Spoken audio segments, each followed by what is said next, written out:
friends, welcome to Perfection IS. My name is Dhanisha Beniwal, and in this lecture series, we are going to revise art and culture, जितने भी art and culture से related topics news में रहे हैं and also from the modern history, वो हम इस revision lecture series में पढ़ेंगे।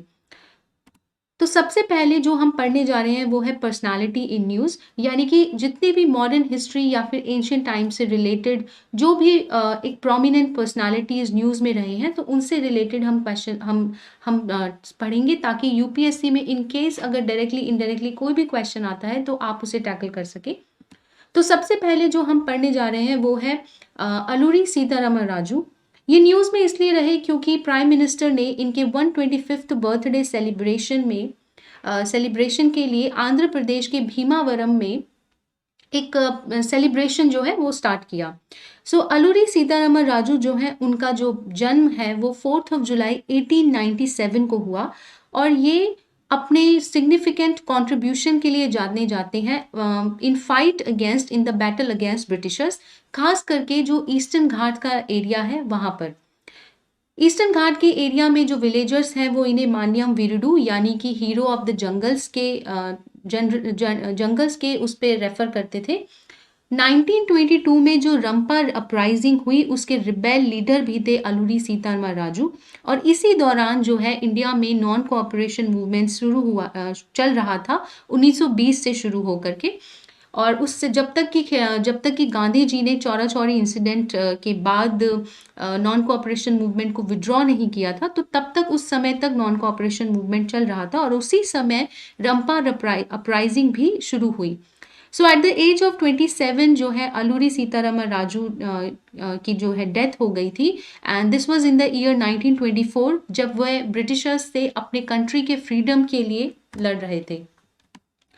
सो रंपा अपराइजिंग के बारे में हम जानते हैं, जिसके लीडर जो है अलूरी सीतारामन राजू रहे। इसको मान्याम रेबेलियन के नाम से भी जाना जाता है, और ये Godavari agency of Madras presidency उस समय के ब्रिटिश इंडिया में अलूरी सीतारामन राजू के लीडरशिप में हुई। इसका रीज़न ये था कि जो पुड्डू मेथड ऑफ कल्टीवेशन था, जो कि रंपा ट्राइबल पीपल के एक सोल सोर्स था फूड के लिए, उसके ऊपर ब्रिटिशर्स ने एक प्रोहिबिशन लगा दिया था। तो लगभग जो है 28,000 ट्राइबल पीपल थे वो इसकी वजह से अफेक्ट हुए थे। आप पुड्डू मेथड ऑफ कल्टीवेशन को झूम कल्टीवेशन के उससे भी रेफर कर सकते हैं, क्योंकि इसमें जंगल के कुछ एक हिस्से को जो है काट दिया जाता है, और फिर वहाँ पर जो है एग्रीकल्चर यानी कि कल्टीवेशन किया जाता है क्रॉप्स का, और फिर उसके बाद में जो है वो क्रॉप जो है रंपा ट्राइबल्स का इकलौता जो है फूड का सोर्स था। और ब्रिटिशर्स के जो स्ट्रिक्ट फॉरेस्ट रेगुलेशन और फॉरेस्ट एक्ट होते थे, वो उसकी वजह से ट्राइबल्स की जो मूवमेंट थी फॉरेस्ट में वो रिस्ट्रिक्ट हो गई थी। इसी के अगेंस्ट जो है अलूरी सीतारामन राजू ने ब्रिटिशर्स के अगेंस्ट एक रिबेल स्टार्ट किया, जिसको हम रंपा रिपेलियन या फिर रंपा अपराइजिंग भी कहते हैं। तो मद्रास फॉरेस्ट एक्ट 1882 जो है ब्रिटिशर्स ने लेजिस्लेट किया, और उसकी वजह से ट्राइबल्स की जो फ्रीडम ऑफ मूवमेंट थी फॉरेस्ट में, वो क्या हो गई, उस पर प्रोहिबिशन लग गया, जिसकी वजह से उनकी लाइवलीहुड एंड उनका फूड सोर्स जो है वो अफेक्ट हुआ। सो अगस्त 1922 में ये अपराइजिंग जो है शुरू हुई, और अलूरी सीतारामन राजू की डेथ जो कि ब्रिटिशर्स के सप्रेशन ऑफ रिबेलियन की वजह से हुई थी मई 1924 में, तब तक ये रंपा अपराइजिंग जो है चली। दूसरी पर्सनालिटी जो हम डिस्कस करेंगे वो है अरबिंदो घोष की। सो उनकी 150th बर्थ एनिवर्सरी को सेलिब्रेट किया गया ऑन 15 अगस्त 2022। अरबिंदो घोष का जन्म 15 अगस्त 1872 को हुआ था, और उन्होंने अपनी पढ़ाई कैम्ब्रिज के किंग्स कॉलेज से की, और इंडिया में 1893 में रिटर्न होने के बाद एज अ प्रोफेसर वो बड़ौदा कॉलेज में पढ़ाते थे।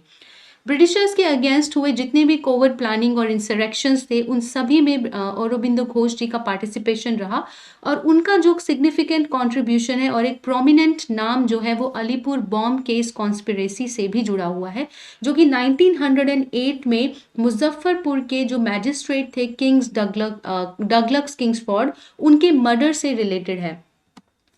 सो अरबिंदो घोष जो है वो एक पहले पॉलिटिशियंस थे जिन्होंने पब्लिकली अपने जर्नल वंदे मातरम के थ्रू पूर्ण स्वराज की बात की गई थी, जो कि लगभग 20 साल पहले था, जब इंडियन नेशनल कांग्रेस ने लाहौर रेजोल्यूशन पास करके 1930 में पूर्ण स्वराज की बात की।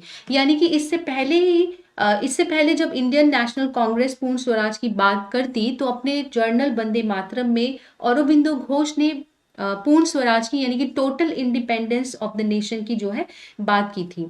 उनके लिटरेरी वर्क्स हैं जिसमें सबसे ज्यादा प्रोमिनेंट वर्क है the life divine, the synthesis of yoga and Savitri. वह एक राइटर भी थे और अपनी फिलोसफिकल मैगजीन जो कि 1914 में उन्होंने एस्टेब्लिश की थी, उसका नाम था आर्या, उसमें वो लिखा करते थे। नेक्स्ट पर्सनालिटी जो हम डिस्कस करेंगे वो है वीर दुर्गादास राठौर। उनकी 385th बर्थ एनिवर्सरी जो है सेलिब्रेट की गई जोधपुर राजस्थान में, और इसी ऑनर में जो डिफेंस मिनिस्टर हैं उनके ऑनर में एक स्टैचू भी इरेक्ट किया गया। So let us know about Veer Durgadas Rathore. ये किंगडम ऑफ मारवाड़ के जनरल हुआ करते थे, एज अ जनरल सर्व करते थे, और महाराज जसवंत सिंह की मृत्यु के बाद 17th सेंचुरी में राठौर डायनेस्टी का जो कंट्रोल है मारवाड़ के ऊपर, वो उसका जो क्रेडिट है वीर दुर्गादास राठौर को ही जाता है। काफी लंबे समय तक उन्होंने मुगल रूलर औरंगजेब को अपोज भी किया और एक बहुत ही सिग्निफिकेंट इम्पैक्ट के लिए जाने जाते हैं with respect to the Rajput rebellion, जो कि 1708 से 1710 तक चला। और ये बहुत एक इम्पॉर्टेंट फैक्टर भी है in the fall of the Mughal empire, यानी कि मुगल एम्पायर के डिक्लाइन में जो सबसे इम्पॉर्टेंट सिग्निफिकेंट फैक्टर है वो है राजपूत रिबेलियन, और जिसकी लीडरशिप या फिर जिसमें सिग्निफिकेंट कॉन्ट्रीब्यूशन है वो है वीर दुर्गादास राठौर जी का। इन्होंने बहुत सारे ओकेजन्स पे मुगल्स को हराया भी, और बहुत सारे न्यूमरस मुगल कमांडर्स को चौथ एज अ होमेज पे करने के लिए भी जो है रिस्पॉन्सिबल या फिर रिस्पॉन्सिबल किया। And Chauth is basically it's a kind of a tax जो कि पे करना पड़ता था उस टाइम पर। Alright, so this was about the Veer Durgadas Rathore. अब हम जानते हैं राजा राम मोहन रॉय के बारे में, जिनकी मिनिस्ट्री ऑफ कल्चर ने 250th बर्थ एनिवर्सरी पर एक लंबा ईयर लॉन्ग सेलिब्रेशन जो है शुरू किया। सो राजा राम मोहन रॉय, उनका जन्म जो है वेस्ट बंगाल के राधानगर मई 22 1772 को हुआ। उन्हें फादर ऑफ इंडियन रेनेसा भी कहा जाता है। उन्हें फादर ऑफ इंडियन रेनेसा इसलिए कहा जाता है क्योंकि उनका एक बहुत सिग्निफिकेंट कंट्रीब्यूशन है religious and social political changes को लेकर के। ही वॉज अगेंस्ट द सती प्रथा, जो उस समय जो सती प्रथा थी उसके अगेंस्ट भी ही वॉज वोकल। बहुत सारे हिंदू ट्रेडिशन और बहुत सारे जो सोशल इवल्स थे उस टाइम पर इंडियन सोसाइटी में प्रेवलेंट थे, उसके अगेंस्ट भी राजा राममोहन रॉय वॉज वोकल। जब 1829 में लॉर्ड विलियम बेनेडिक्ट की जो उस टाइम के गवर्नर जनरल थे, उनकी गवर्नर जनरलशिप में अबॉलिशन ऑफ सती एक्ट पास हुआ था 1829 में, उसका सिग्निफिकेंट कंट्रीब्यूशन जो है राजा राम मोहन रॉय जी को जाता है। बहुत सारे हिंदू ट्रेडिशन और हिंदू राइट्स को ही हैड अपोज्ड, खास करके आइडल वर्शिप एंड पॉलीथीज्म। वो मोनोथीज्म को एनकरेज किया करते थे, यानी कि मोनोथीज्म मतलब कि वन गॉड की वर्शिप करने को वो जो है एनकरेज किया करते थे। 1814 में राजा राम मोहन रॉय ने एक फिलोसफिकल डिबेट के लिए एक ग्रुप को एस्टेब्लिश किया गया जिसका नाम था आत्मीय सभा, और इस सभा का जो है प्राइमरी गोल था वो था debate and discussion regarding the monotheistic tradition in Hinduism, यानी कि वेदांता की फिलॉसफी को डिस्कस करना, उस पर डिबेट करना, और हिंदुइज्म में मोनोथीस्टिक एस्पेक्ट के ऊपर भी डिस्कस एंड डिबेट करना। अलॉन्ग विद देवेंद्रनाथ टैगोर, उन्होंने 1828 में ब्रह्मो समाज की स्थापना की, और उनकी जो पहली किताब थी जिसका नाम था तुफत उल मुवाहिदी, जिसको इंग्लिश में बोलते हैं अ गिफ्ट ऑफ मोनोथीज्म, उसमें उन्होंने रिलीजन में एक रैशनैलिटी और रीजन को सपोर्ट किया, और रिलीजन में जो रिचुअलिज्म है उसके अगेंस्ट जो है उसके अगेंस्ट आर्ग्यूमेंट लिखे। नेताजी सुभाष चंद्र बोस ने उनकी किताब द इंडियन स्ट्रगल में राजा राम मोहन रॉय को the apostle of religious rebirth की उपाधि के लिए भी रेफर किया गया है। The next personality in news is Janaki Ammal, जिनकी 125th बर्थ एनिवर्सरी को सेलिब्रेट किया गया। इनका जन्म मद्रास प्रेसिडेंसी में 1897 को हुआ और ये भारत की पहली महिला जिन्होंने बोटेनिकल साइंसेज में पीएचडी रिसीव की, और ये बहुत रिनोड बोटेनिस्ट भी है। इनका रिनोड कंट्रीब्यूशन है साइंस, जेनेटिक्स, साइटोलॉजी यानी कि सेल की स्टडी, जेनेटिक्स यानी कि जीन की स्टडी, और इवोल्यूशन यानी कि लिविंग ऑर्गेनिजम्स के एवोल्यूशन से रिलेटेड, यानी कि वो किस तरीके से एक छोटे फॉर्म से बड़े फॉर्म में विकसित हुए हैं, उसी को हम इवोल्यूशन कहते हैं। तो उस एस्पेक्ट में इनके स्टडीज़ का एक बहुत सिग्निफिकेंट कॉन्ट्रीब्यूशन रहा है। Apart from being a botanist, Janaki Ammal ने उनका इन्वॉल्वमेंट जो है वो साइलेंट वैली कैंपेन में बहुत सिग्निफिकेंट रहा है, जो कि केरला के पलाक्कड़ डिस्ट्रिक्ट में साइलेंट वैली फॉरेस्ट को प्रोटेक्ट करने के लिए from a hydro power project जो है स्टार्ट किया गया था। The next personality in news is Pingali Venkaiah. जो पिंगाली वेंकैया है, उनकी 146th बर्थ एनिवर्सरी को जो है सेलिब्रेट किया गया है, और उन्हीं की बर्थ एनिवर्सरी को सेलिब्रेट करने के लिए मिनिस्ट्री ऑफ कल्चर ने तिरंगा उत्सव भी जो है अनाउंस किया। तो बेसिकली श्री पिंगाली वेंकैया जो है एक फ्रीडम फाइटर भी रहे हैं और गांधीयन भी रहे, यानी कि वो गांधीयन आइडियल्स को मानते हैं और अपने लाइफ में उसको इम्प्लीमेंट करते हैं।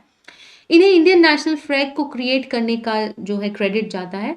हालांकि जो फ्लैग श्री पिंगाली वेंकैया जी ने क्रिएट किया था और जो फ्लैग आज हमारा इंडियन नेशनल फ्लैग है, उन दोनों में बहुत डिफरेंस है, बट उसका जो बेसिक जो उनका एक आधार है वो श्री पिंगाली वेंकैया के क्रिएट किए नेशनल फ्लैग से ही आता है। इनका बर्थ 2 अगस्त 1876 को मद्रास प्रेसिडेंसी, जो कि उस समय ब्रिटिश इंडिया में भटला पेनु मरु जगह नाम की एक जगह पर हुआ था, जिसे आज आंध्र प्रदेश के मछलीपट्टनम के नाम से जाना जाता है। तो 1921 में जब कांग्रेस की कॉन्फ्रेंस हुई थी विजयवाड़ा आंध्र प्रदेश में, उसी समय पे महात्मा गांधी जी ने श्री पिंगाली वेंकैया जी के द्वारा क्रिएट किया गया नेशनल फ्लैग जो है एक्सेप्ट किया गया। इनके क्रिएट किए गए नेशनल फ्लैग में 2 रेड स्ट्रिप्स और 2 ग्रीन स्ट्रिप्स थी, जो कि इंडिया में फॉलो किए जाने वाले 2 बड़े रिलीजन को रिप्रेजेंट करती है, यानी कि that is Islam and Hinduism, और बीच में एक चरखा रखा गया था जो कि स्वराज को रिप्रेजेंट करता था। 1931 में जो फ्लैग कमेटी एस्टेब्लिश हुई थी, उसने श्री पिंगाली वेंकैया जी के क्रिएट किए गए फ्लैग को ऑल्टर किया गया और उसमें रेड को रिप्लेस किया गया सैफरन से, और कलर्स को टॉप टू बॉटम रीअरेंज करके सबसे ऊपर जो है सैफरन रखा गया, बीच में वाइट, और फिर उसके बाद ग्रीन कलर को रखा गया। चरखे की पोजीशन को वाइट स्ट्रिप के बीच में रखा गया। अब ये जो रंग है वो किसी कम्युनिटी को रिप्रेजेंट नहीं करते, rather than they represent the virtues, यानी कि सैफरन जो है वो बहादुरी और सेल्फलेसनेस यानी कि निस्वार्थ भाव और बहादुरी को रिप्रेजेंट करता है। वाइट जो है राइटियसनेस यानी कि एक एथिकल प्रिंसिपल एंड पीस यानी कि शांति का प्रतीक है। ग्रीन जो है स्ट्रेंथ और फेथ को रिप्रेजेंट करता है। इंडिया ने जब इंडिपेंडेंस गेन की तो चरखा को हमने अशोक चक्र से जो है रिप्लेस किया गया, and this recommendation was given by the national flag council, जिसकी which was led by the president doctor Rajendra Prasad. The next personality जो हम डिस्कस करेंगे वो है बिरसा मुंडा। तो मिनिस्ट्री ऑफ ट्राइबल अफेयर्स ने 2nd जनजातीय गौरव दिवस को सेलिब्रेट किया गया, जो कि हर साल 15 नवंबर को सेलिब्रेट किया जाता है। इसी दिन जो है बिरसा मुंडा उनका जन्म हुआ था और उनके जन्म को ही जनजातीय गौरव दिवस के तौर पे जो है सेलिब्रेट किया जाता है। तो इनका जन्म जैसा कि हम जानते हैं, इट इज़ ऑन 15 नवंबर 1875 को हुआ। ये छोटा नागपुर प्लेट्यू के मुंडा ट्राइब से बिलोंग करते थे और अपने जीवन का ज़्यादातर समय अपने पेरेंट्स के साथ गांव-गांव घूम करके यानी कि विलेज टू विलेज ट्रैवल करके स्पेंड किया। बिरसा मुंडा जो है अपने मुंडा ट्राइब के एक वॉरियर थे और फॉक हीरो भी रहे हैं। मुंडा ट्राइब इन्हें ट्राइबल लिबरेशन वॉरियर के नाम के तौर पे रेफर करते हैं। इन्होंने एक नए रिलीजन की शुरुआत की जिसका नाम था बिरसैट, और दूसरे धर्म में कन्वर्ट होने के अगेंस्ट भी थे।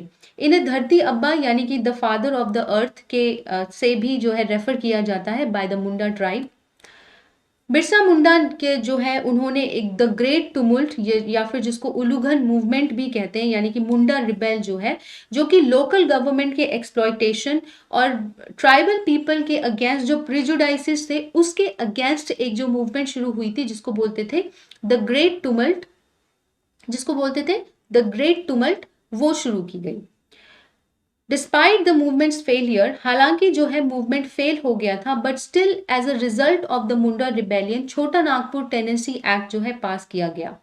यानी कि इस टेनेसी एक्ट के अंडर जो भी ट्राइबल लैंड है उसे नॉन ट्राइबल को ट्रांसफर करने पर प्रोहिबिशन लगा दिया गया और जो फॉरसीबल फ्यूचर के लिए यानी कि आने वाले भविष्य के लिए जो लैंड राइट्स थे वो ट्राइबल्स को दे दिए गए। क्लियर?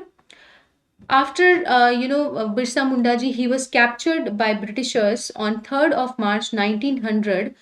9 जून को रांची प्रिजन में महज 25 इयर्स की एज में उनका जो है डेथ हो गया। अब हम जानते हैं एक और फ्रीडम फाइटर के बारे में जिनका नाम है Lachit Borphukan.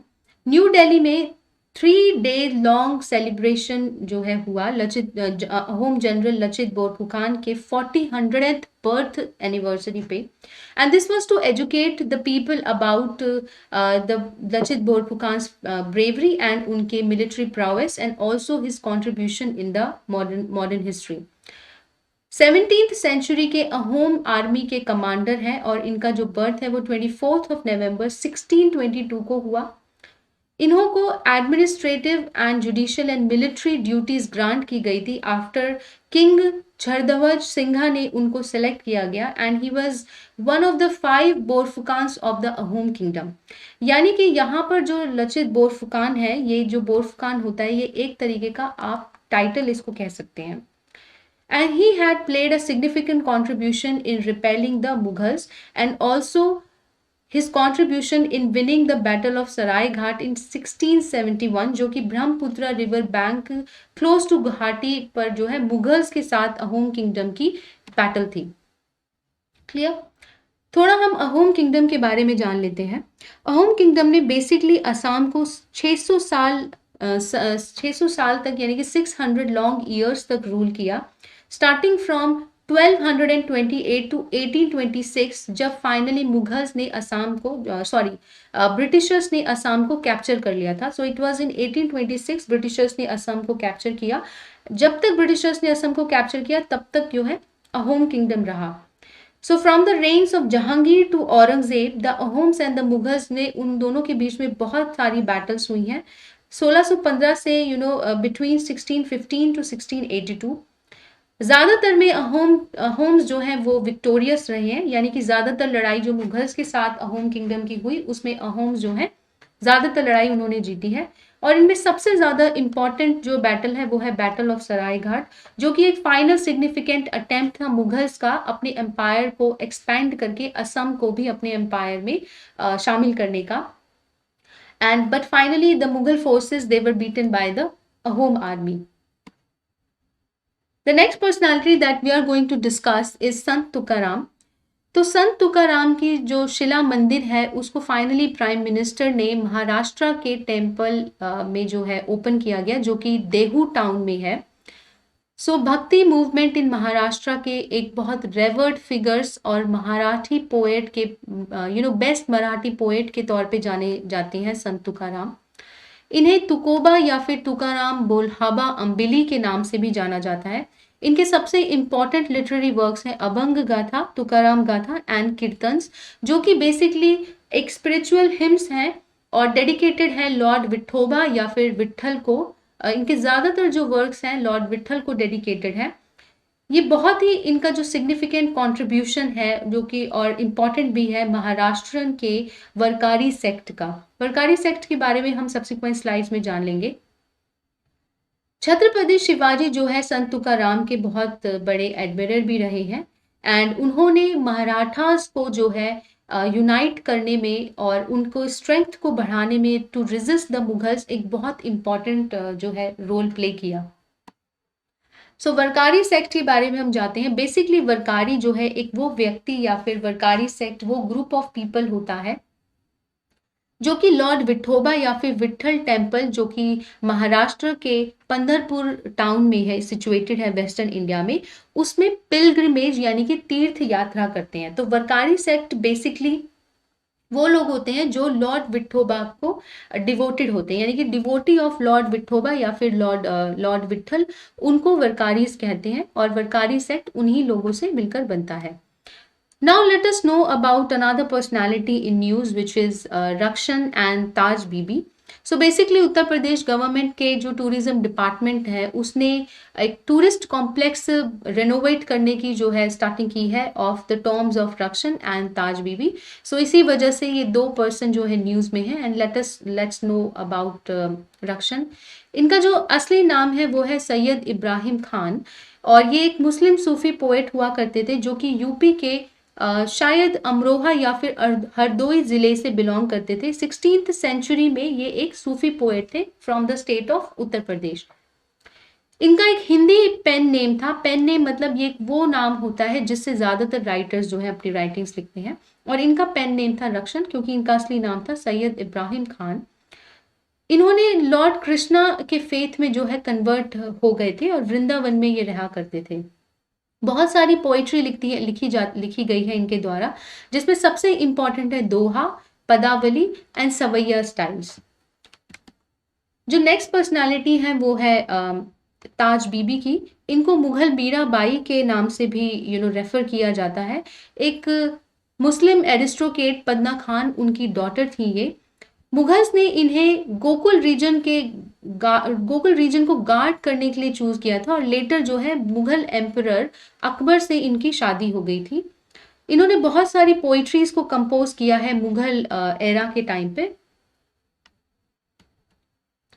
The next personality in news is the Pandurang Khankhoje. So basically जो लोकसभा के स्पीकर हैं वो मेक्सिको विजिट करेंगे ताकि जो स्वामी विवेकानंद और बहुत ही important agriculturist and freedom fighter Pandurang Khankhoje उनके जो स्टैचूज हैं उनको कॉमेमोरेट किया जा सके।